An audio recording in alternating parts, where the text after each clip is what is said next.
Yan na nga kamare, haggard na si Inday.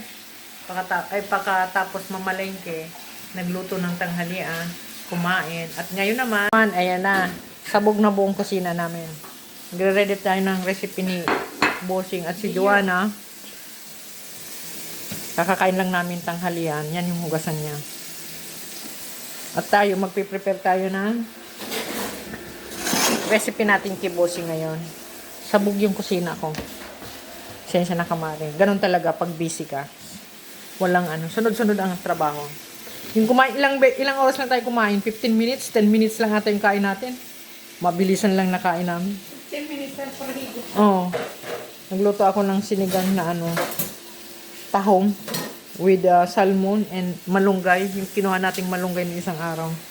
Ngayon ko palang niluto. Hindi ko naluto ng tinola. So, isda ang niluto natin.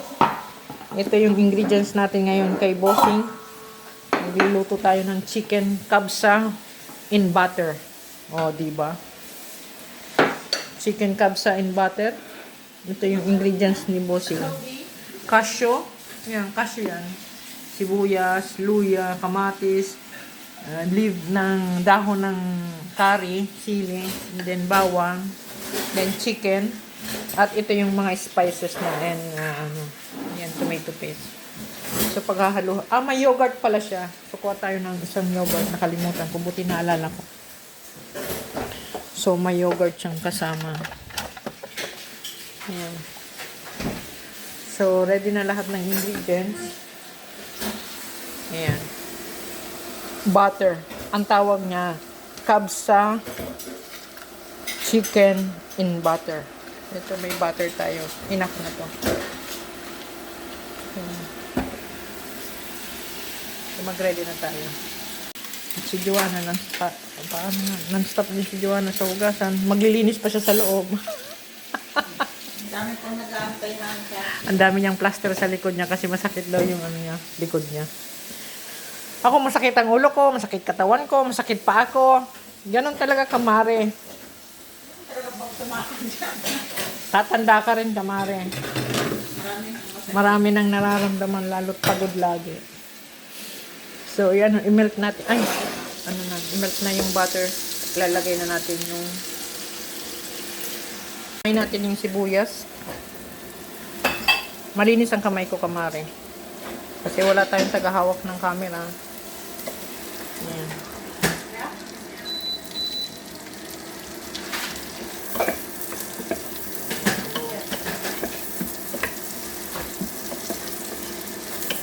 Sibuyas. And then, kamatis. Ayan. And then,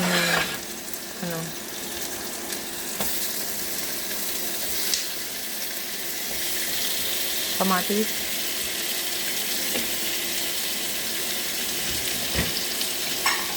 Ayan.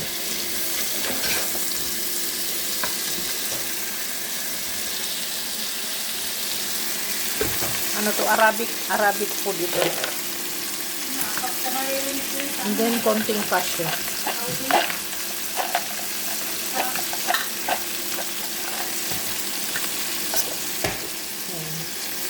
Sutay lang natin siya. Saka natin siya mamaya lagyan ng mga spices. Lagay na natin lahat ng spices. Nilagay na natin ng yogurt. Ang sarap ng amoy kamari kung naaamoy mo lang siya. And then, ilagay na natin yung chicken. Okay. Yan. Chicken. Ayan natin. Saka natin siya lalagyan ng tubig. Maya. Ang sarap ng amoy niya kamari.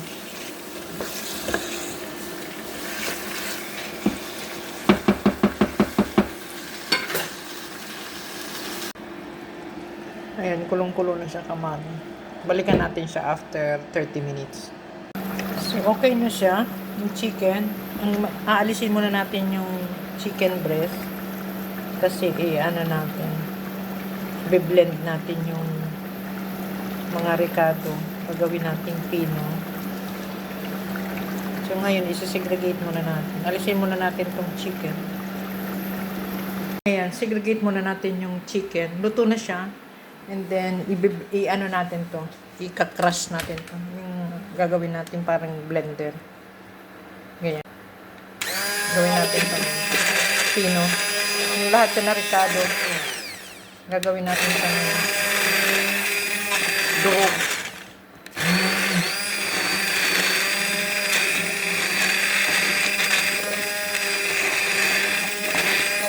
Mga proseso ba?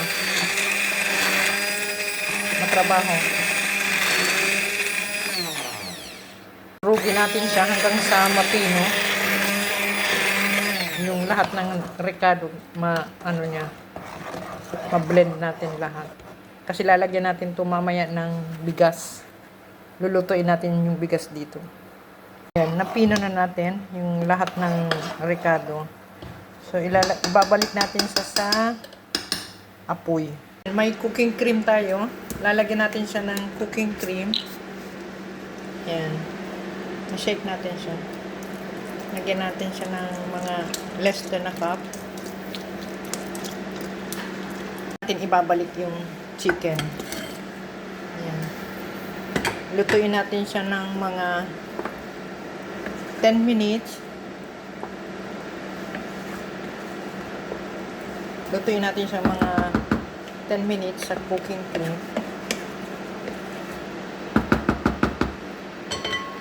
Takpan natin. Balikan natin siya, ma'am. Nag-antay tayo doon. Maghuhugasan na natin yung basmati na bigas. Kasi pag okay na yon, ito na ilalagay natin. Yung kanin. Yung bigas, basmati. 1 cup. So, hugasan natin ito. Ayan, kumukulo na siya. Matrabaho siya, kamare. Matrabaho na pagkain. Ang tawag yan, chicken, kabsa, in a butter. Butter. Ayan. Ahanguin natin ito maya-maya, yung chicken na may kasamang sauce. Kasi ilalagay natin siya mamaya sa toppings pagluto na yung rice. So, bigyan natin pa siya ng mga 2 minutes. 1 minute, 2 minutes. Tapos, ilagay natin siya dito mamaya. Yan.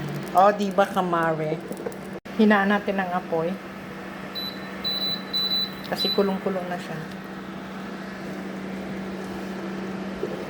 Recipe to ni Bossing, kamare. Alam mo yun. Bagong recipe to ni Bossing. So, ngayon ko lang to niluto. So, alisin na natin yung chicken. Kasi kulong-kulong na siya. Yan, lagay natin yung chicken. Kasi mamaya ilalagay natin to sa toppings ng rice. Yan.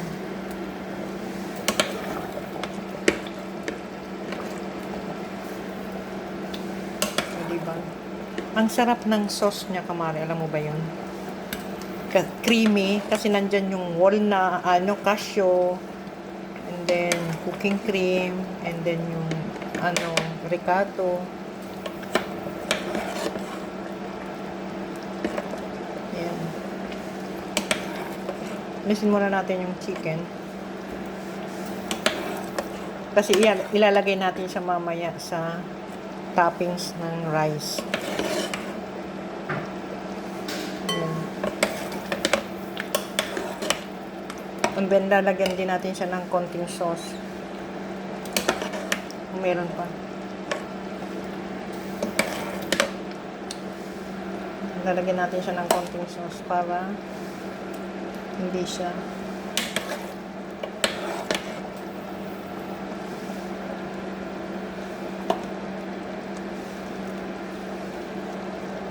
ayan, okay na siya. And then, lalagay na natin yung rice. Lalagyan na lang natin siya ng konting tubig. Ayan.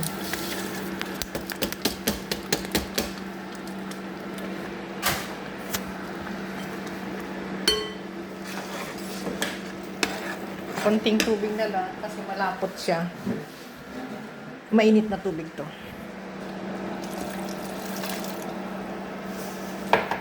Hanggang sa maluto na yung rice. Dahan-dahan na apoy. Which is may natira pang chicken. So, kaya na natin siya din.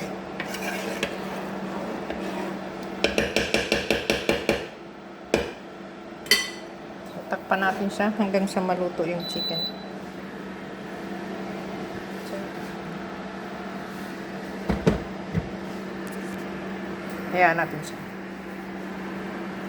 Trabaho sa kamare. Matrabaho. Okay lang yan. Andiyan na si bossing kamare. So, niready na natin yung tanghalian niya. Ito na yung ayan. Yan yung finish na. Antayin natin siyang bumaba.